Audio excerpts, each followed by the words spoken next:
Assalamu alaykum muhtaram qarindoshlar. Ko'rayotganinglar Erkin Osiyo radiosi Uyg'ur bilimi to'g'ri televiziyasining haftalik xabarlar sahifasi. Ushbu sahifamizda bu hafta jarayonida berilgan muhim xabarlarimizni bir qator eslatib o'tmoqchimiz. Men Juma. Men Gulchehra. Uyg'ur milliy harakati rahbari Rabiya Qadir xonimning Xitoy turmusidagi o'g'illaridan Olimjon Abdurim hayotining xavf ostida ekanligi ilgari surilmoqda. 16 sentabr Markaziy Washingtondagi Uyg'ur kishilik huquq programmasi murojaatnoma e'lon qilib, dunyo jamoatchiligidan Olimjon Abdurimning qo'yib yuborilishini qo'lga keltirish uchun Xitoy hukumatiga besim ishlatishni talab qildi.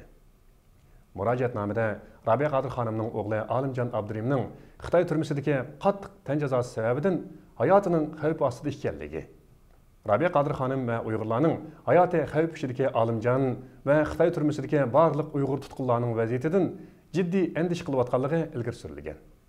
Rabiya Qadir xonim Uyg'ur milliy harakatiga rahbarlik qilishni boshlagandan keyin Xitoy hukumati uning o'g'illarini turmaga tashlagan edi. 2010 9 ayning 11 kuni İstanbuldagi Sharq Turkiston vaqtining markazida Ro'za Hayitni tabriklash murosimi o'tkazildi. Murosimda Uyg'ur milliy harakati rahbari Rabiya Qadir xonim telefon orqali Uyg'urlarning Ro'za Hayitini tabrikladi ve Uygurlarni inoq ittifoq bo'lib birlikda xizmat qilishga chaqirdi.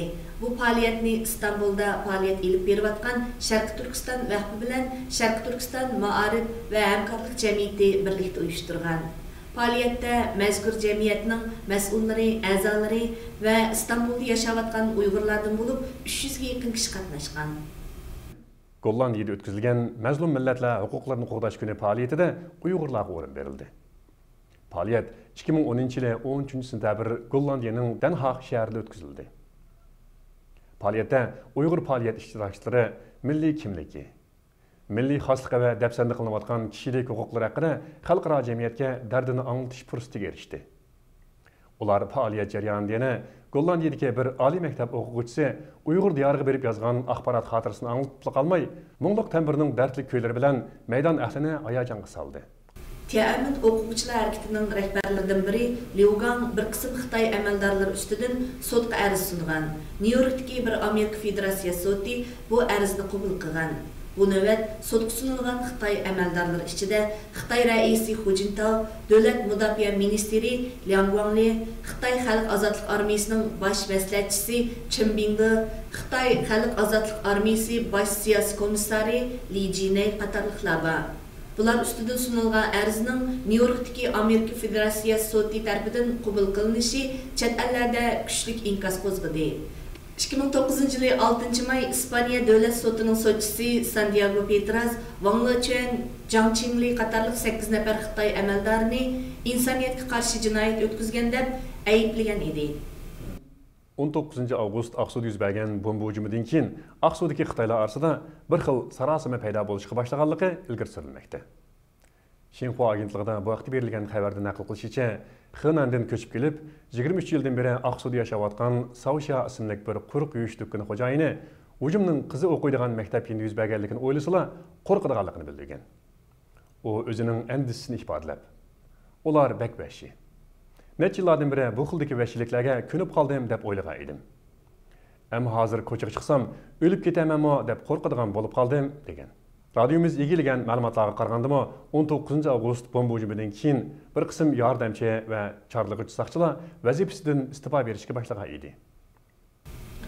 Qashqar Yengicharlik arzdor Tursun G'ofur arzidan voz kechmaganligi uchun 2006 yili qonunsiz arz qildi deb ayblanib 2 yil kesilgan.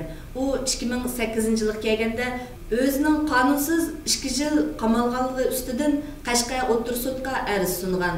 Uning bu arzimi rad qilingan. Ammo rad qilinish sababi uning Kanada elchixonasi oldidan o'tganligidir. Arzdor Tursun G'ofur Qashqardagi bir portlashda o'lgan qarindishi va sirliq holda elib etilgan ko'zi haqida harbiy rayon ustidan arz qilayotgan edi. Uyg'ur avtonom rayonidagi Xitoy davlat bexatarlik nazorati jasuslik xodimi G'ayrat Nurmamat bu yil 1-oyda uyida tuyuqsiz o'lib qolgan. Ahvoldan xabardor kishilarning bildirishicha, G'ayrat Nurmamat o'lishdan bir necha kun ilgari 5-yo'l voqeasiga munosabatli uchurlarni maslikda ig'izdan chiqarib tashlagan. Hatto yig'labmi solgan ekan. Yaqinda chet elga qochib chiqqan G'ayrat Nurmamatning og'illaridan biri G'ayrat Xitoy hukumati tomonidan o'ldirildi deb ishonganligini bildirdi. G'ayratning Urumchidagi o'zini oshkorlashni xohlamagan yana bir tuqqunimi G'ayratning o'lib ketishdan ilgari nihoyat ig'ir ruhiy va vijdoniy besimda qolganligini. Buningga u 5-yo'lda ko'rganlari ta'sir qilganligini ilgari surdi. Türkiye Önerven ve Sanatkarlar Uyuşması başlığı Bendevi Palandöken Efendi bayanat e'lon qilib, ota-onalarni Xitoyda ishlangan o'qish materiallarini almaslikka chaqirdi. Uning bu haqdagi bayonoti Turkiyada chiqadigan Hurriyet gazetining 13-sentabrdagi sonida berildi.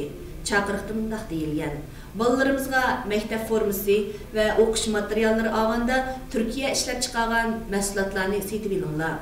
Salomatlik tehdit soladigan Xitoy mollaridan saqlaninglar. 5-iyul Urumchi vaqasidan keyin Turkiya Savdo sanoat ministri Nihat Ergun Efendi Türk xalqini kishilik huquqqa hurmat qilmaydigan davlatlarda ishlangan mollarni ishlatmaslik, setib olmaslikka chaqirgan edi. Hurmatli televizor ko'ruvchilar, yuqorida sizlarga haftalik xabarlar sahifamiz bo'yicha bu hafta jarayonida yuz bergan muhim xabarlarni bir qator eslatib o'tdik. Kelar juma ko'rishguncha omon bo'lgaysizlar. Xushvaqt bo'linglar.